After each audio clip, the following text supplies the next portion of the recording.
Dans cette vidéo, je vais vous expliquer comment je fais pour me mettre au piano quand j'ai la flemme, quand j'ai pas de plan d'attaque, que j'ai pas forcément le temps, mais que j'ai envie de retrouver du plaisir, puis que j'ai envie quand même d'entretenir mon niveau, voire de progresser, et puis de développer ma créativité, ma capacité à improviser. Alors, dit comme ça fait un peu vendeur de rêve, parce que c'est un peu la méthode magique, vous allez voir, en très peu de temps, cette vidéo elle va être très courte, mais elle va être ultra efficace. Je vais vraiment vous donner ma méthode. Ça m'est arrivé ce matin.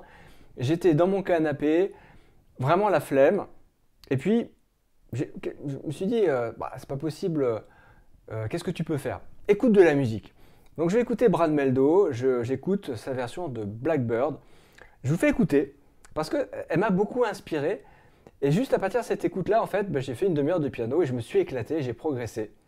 Voilà. J'ai travaillé ma technique, j'ai travaillé mon impro, vous allez voir, c'est cool. Alors on écoute ça. Et la magie, c'est que j'ai un relevé. C'est un relevé de Michael Luke, super chaîne. J'ai des relevés incroyables. Je vous mettrai le lien dans la description. Je vais cacher ça. Hop, boum.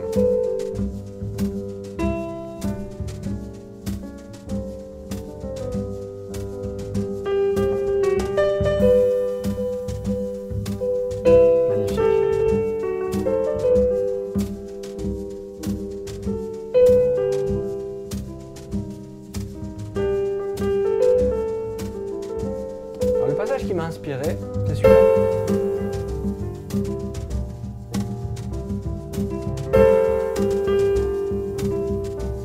Voilà, c'est juste ça. C'est cette descente qui m'a fait sortir de mon canapé. Je me dis, allez, mets-toi au piano, ça va être super. Mehldau, c'est magnifique quand il joue, ça t'inspire. T'as envie de jouer comme ça, allez, go, c'est parti. Je vais vous montrer exactement ce que j'ai fait, vraiment. Et vous allez voir que c'est pas une histoire de niveau. N'importe qui peut faire ce que je vais vous montrer là. L'idée de l'arrangement, c'est d'avoir une note répétée. C'est pas Brad Mehldau qui l'a inventé, hein, c'est dans la version originale. Mais peut-être que déjà, sur cette note répétée, je peux commencer à travailler l'indépendance de mes mains, et puis commencer à retrouver un peu mon chant intérieur et l'amener vers le piano, commencer à improviser.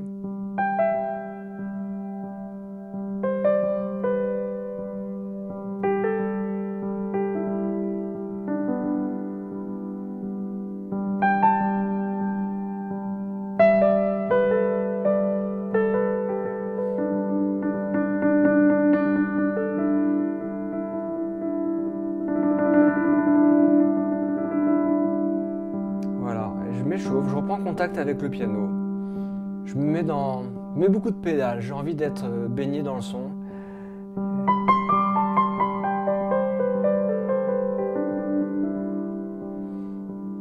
Les moins erreurs de notes, c'est quoi? C'est les touches blanches. Je sais que ça va bien marcher, c'est facile.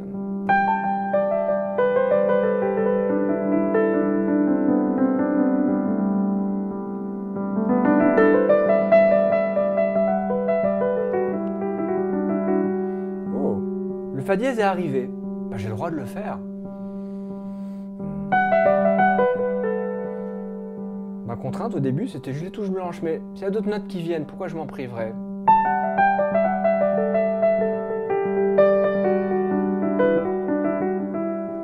Ça me permet de commencer à explorer un peu les relèves du piano, d'aller vers les touches noires.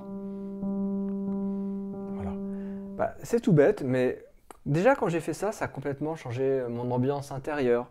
Ça a éveillé ma sensorialité, j'ai repris contact avec le piano, j'ai commencé à improviser, j'ai commencé à trouver du chant en moi et me dire tiens, est-ce que je peux trouver les notes? Et puis il faut quand même, et vous avez vu d'ailleurs j'ai pas toujours réussi, garder ces noirs à la main gauche. Voilà. J'aurais pu le faire avec le métronome, ça aurait été un travail de meilleure qualité. D'ailleurs c'est ce que j'ai fait un petit peu, là je l'ai plus sous la main. Bon, puis après, je me dis, je vais prendre ce passage de Mehldau. Il fait ça. Un passage qui est super beau. Mais j'avais pas envie de faire ça. J'avais envie, petite touche de créativité comme ça. Parce que c'est un peu le but aussi, c'est ça, hein, c'est un peu d'allumer la petite flamme intérieure qui est parfois un peu éteinte. Cette flamme qui a envie d'aller vers quelque chose d'un peu personnel. Et ça peut démarrer avec une idée toute simple, de se dire que plutôt que d'aller vers le si bémol, je vais aller vers le si bécard. Okay. Et peut-être que ça m'arrange, et peut-être que ça va vous arranger aussi, de vous dire que vous improvisez que sur les touches blanches.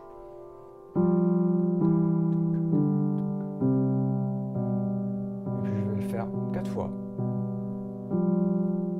Alors le fait d'être en polyphonie à la main gauche, il y a un petit défi technique déjà. Ça demande de l'indépendance, d'avoir ce pouce qui est répété tout le temps, et puis ces notes qui descendent et qui font travailler les 4 autres doigts. Donc déjà, peut-être qu'on passe un petit peu de temps comme ça, à trouver autant que possible la simultanéité des notes. Et puis quand je me sens à l'aise, et vous pourrez le faire aussi, vous lancez dans l'exploration des notes de la main droite.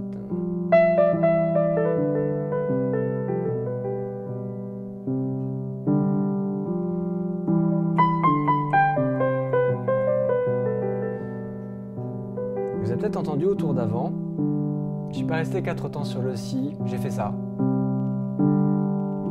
Honnêtement, je l'ai pas calculé. Ça s'est fait tout seul. C'est un peu la magie de l'improvisation, c'est que quand on est dans le bon état, quand on est dans le flow, il se passe des choses qu'on n'a pas prévues. Et ça, c'est vachement sympa. Donc, je suis tout le temps en train de jouer entre la contrainte, me dire, ok, ça c'est mon ostinato. Peut-être à 80%, j'essaie de garder ça. Mais de temps à autre, je laisse de la place à l'imprévu.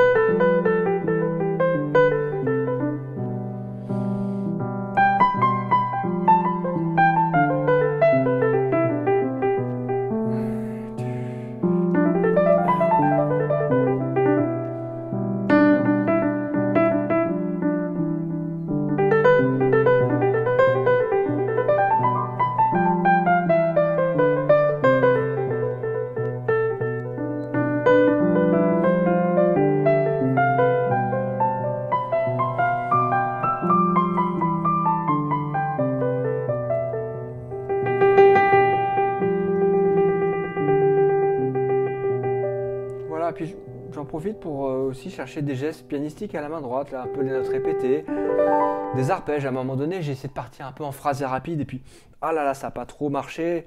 La main gauche s'est synchronisée. Bon, je suis revenu à des choses plus simples. Mais je sais que si je fais ça pendant 5-10 minutes, à un moment donné, ça va se lâcher, je vais retrouver un peu la qualité de mes gestes, je vais les travailler aussi. Donc vous voyez, vous pouvez vous dire, niveau 1, répétition d'une note, niveau 2, on est sur la touche blanche, j'ai cette descente-là. Puis je me dis après, ce si bémol, il était quand même sympa. Donc je vais le remettre, mais je ne vais pas le remettre comme Zemeldo tout de suite, je vais garder le si, peut-être 2 fois, et rester 4 fois sur le si bémol. Ça pourrait donner ça.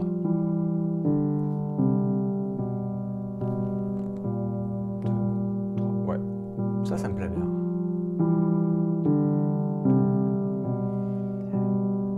Et donc ça va me permettre d'ajouter dans ma main droite un nouveau relief, c'est le si bémol. Et d'alterner entre le si bécard et le si bémol.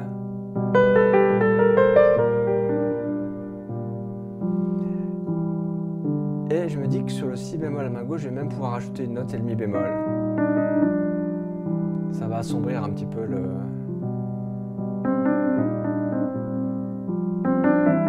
mi bécard. C'est beau.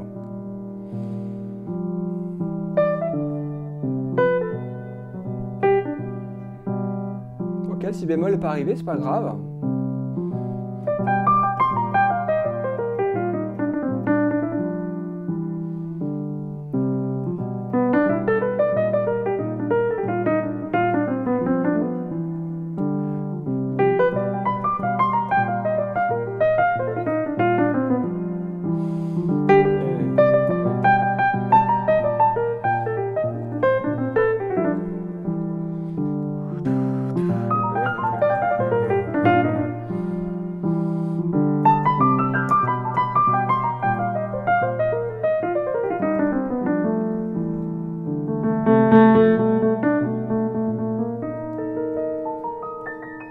Voilà, bah, mine de rien, peut-être que si vous avez fait tout ce parcours-là, vous avez déjà passé 5, 10, 15 minutes à pratiquer.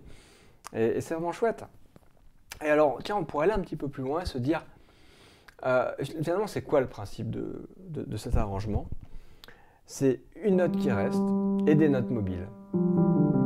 Et on en a exploré combien? 1, 2, 3, 4, 5, 6. Et on pourrait se dire, bah, je vais vers une liberté complète. Je me dis ici, la note du bas, elle peut aller n'importe où et n'importe quand. Donc là, on augmente beaucoup la liberté.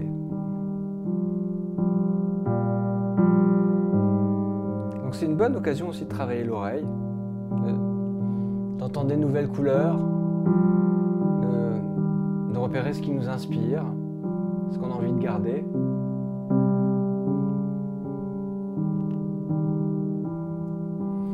Et est-ce que j'arrive à caler ma main droite là-dessus, de trouver des notes qui sonnent bien, de trouver un chant intérieur.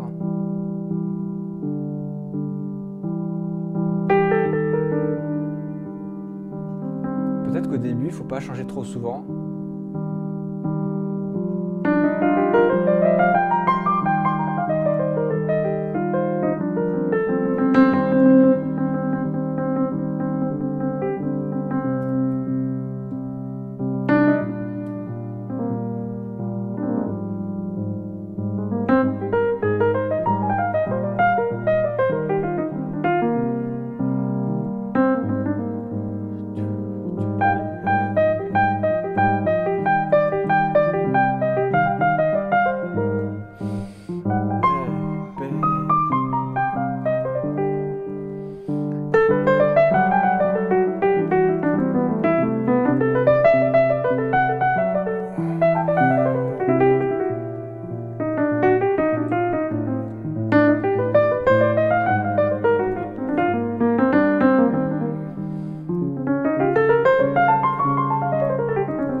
Voilà.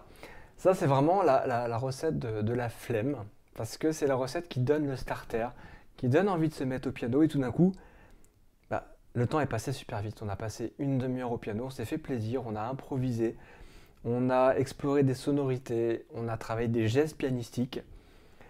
Et donc voilà, j'avais envie de transmettre ça, c'est ce que j'ai vécu ce matin, et à vrai dire, c'est souvent ce que je fais. Je pars d'une musique qui me plaît, et je vois comment ça m'inspire. Alors si ce genre d'approche vous touche, vous parle, et que en plus vous aimez bien Blackbird et cette version de Brad Mehldau, il faudrait juste vous dire qu'on va travailler dessus pendant un mois, pendant le mois de mai, dans mon programme qui s'appelle Piano Explorer. Piano Explorer, c'est un rendez-vous hebdomadaire le lundi de 18h à 20h. On se retrouve pour travailler 3 sujets, donc on passe à peu près 40 minutes sur chacun d'eux. On a un volet jazz, et au mois de mai, ça va être ce Blackbird, version Brad Mehldau. Donc on va regarder son arrangement, on va regarder comment il improvise, et on va, par petites touches, très progressivement, aller vers de l'improvisation. Il y aura aussi un sujet sur l'arrangement et l'accompagnement de chansons. Je ne sais pas encore ce que ça sera comme choix de musique. Et puis aussi, on va prendre une œuvre, je pense que ça sera une pièce classique, certainement du Debussy, et on va aller chercher dedans des éléments qui nous intéressent, qui nous interpellent, on va les analyser et on va se demander comment on peut s'en servir pour improviser ou pour composer. Voilà, donc Piano Explorer, c'est un rendez-vous en live, c'est aussi des replays qui sont chapitrés, qui sont classés par thématique. Je fais ça depuis le mois de janvier 2024, donc maintenant, quand vous vous inscrivez, vous avez accès tout de suite à plus d'1 an de bibliothèque de contenu. Ça marche super, les gens sont super contents, ils progressent. pendant la semaine, on a un WhatsApp, les gens postent leurs impros, leurs compositions, je mets des commentaires, il y a la communauté de tout le monde qui encourage. Donc c'est vraiment chouette. Si vous voulez des informations là-dessus, le lien est dans la description et je vous dis à très bientôt.